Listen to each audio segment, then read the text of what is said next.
Assalamualaikum warahmatullahi wabarakatuh. Perkenalkan, nama saya Ardina Mariana dari Fakultas Hukum semester 2C. Di sini saya akan review materi perkuliahan pertemuan ke-13 bab 6 mengenai kesalahan atau pertanggungjawaban pidana. Nah, yang pertama ada pengertian kesalahan. Merupakan unsur subjektif dari tindak pidana.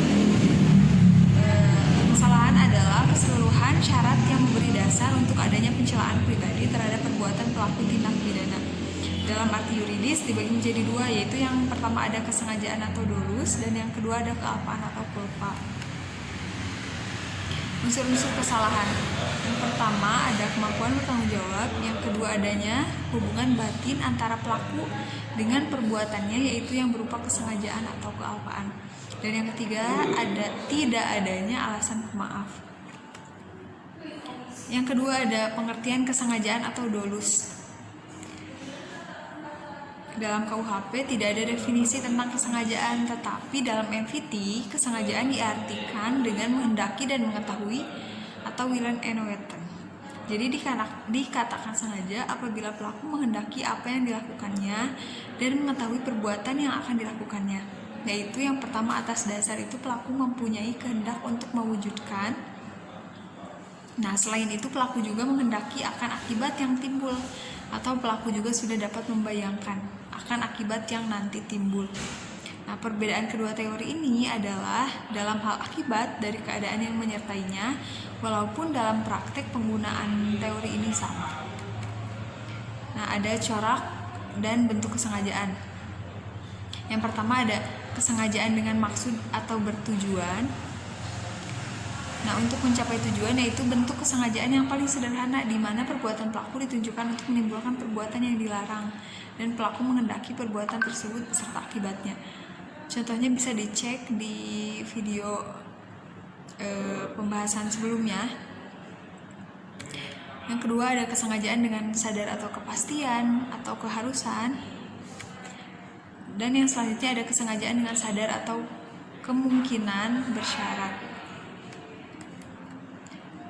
Nah, teori apa boleh buat?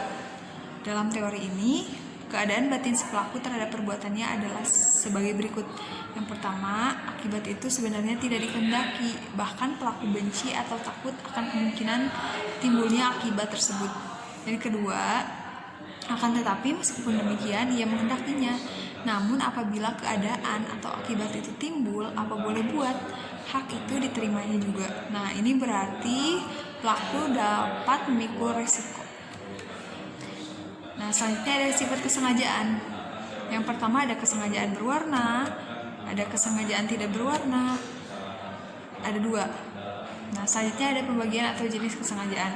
Yang pertama ada dolus determinatus, yang kedua ada dolus indeterminatus, yang ketiga ada dolus alternativus, yang keempat ada dolus generalis. Yang kelima ada Weber's dolus generalis, yang keenam ada dolus indirectus, yang ketujuh ada dolus premeditatus, yang kedelapan ada dolus repentinus. Selanjutnya ada kekeliruan atau kesesatan atau salah kira. Nah, disebut tidak sengaja atau keadaan batin seperti ini dinamakan juga kesesatan atau kekeliruan atau salah kira. Kesesatan itu dapat dibedakan menjadi 6. Yang pertama ada kesesatan peristiwa, yang kedua ada kesesatan hukum, yang ketiga ada kesesatan atau kekeliruan orang, yang keempat ada kekeliruan objek, yang kelima ada penyimpangan sasaran, dan yang ketiga ada delik putatif. Nah, selanjutnya ada kealpaan atau culpa. Merupakan kebalikan dari kesengajaan atau dapat juga disebut kurang hati-hati, yang terdiri dari kealpaan disadari dan kealpaan tidak disadari. Nah, unsur-unsur kealpaan itu sendiri, yang pertama itu pelaku dapat menduga terjadinya akibat perbuatan, dan yang kedua itu pelaku kurang hati-hati. Untuk bentuk-bentuk kealpaan ada yang pertama itu ada culpa lata, yang kedua ada culpa levis, yang ketiga ada bewusst schuld, yang keempat ada unbewusst schuld. Selanjutnya ada kemampuan bertanggung jawab, yaitu keadaan batin atau jiwa seseorang yang sehat dan normal ketika melakukan tindak pidana. Nah, cara menentukan kemampuan bertanggung jawab itu ada 3. Ada yang pertama itu sistem deskriptif, yang kedua ada sistem normatif, yang ketiga ada sistem deskriptif dan normatif. Nah, KUHP di Indonesia itu menganut sistem yang ketiga, yaitu deskriptif, normatif. Seperti itu. Selanjutnya ada tidak mampu bertanggung jawab untuk sebagian, yaitu sesuatu keadaan tertentu dari pelaku yang disebabkan keadaan jiwa, sehingga untuk sebagian dinyatakan tidak mampu bertanggung jawab. Ada beberapa poin di sini. Yang pertama ada kleptomani, yang kedua ada piromani, yang ketiga ada klaustrofobi, yang keempat ada nyampomani. Nah, yang selanjutnya ada keadaan mabuk atau intoxication. Nah,